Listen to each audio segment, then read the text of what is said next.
অর্থনৈতিক অগ্রগতি ধরে রাখতে আর্থিক খাতে সুশাসন ফেরানোর বিষয়ে সবার আগে মনোযোগ দেওয়া উচিত বলে মন্তব্য করেছেন এশীয় উন্নয়ন ব্যাংক এডিবির আবাসিক প্রতিনিধি এডিমন গিন্টিং।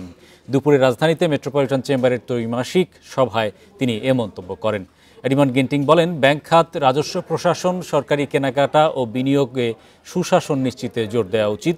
বিকাশে কম খরচে ক্যাশ আউটের লিমিট বেড়ে 50,000, প্রিয় এজেন্টও 2টা।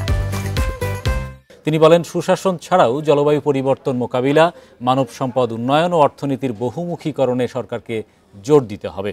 মূল্যস্ফীতি ও ডলারের বিনিময় হার নির্ধারণে কার্যকর পদক্ষেপ দরকার বলেও মন্তব্য করেন এডিবির আবাসিক প্রতিনিধি।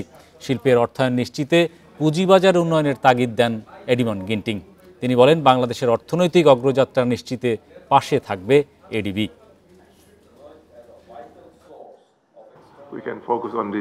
Economic governance first, banking sector.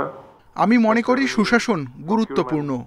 আমরা অর্থনৈতিক সুশাসনে জোর দিতে পারি, প্রথমত ব্যাংক খাতে, তারপর রাজস্ব খাতে, সরকারি কেনাকাটা এবং বিনিয়োগে। My speech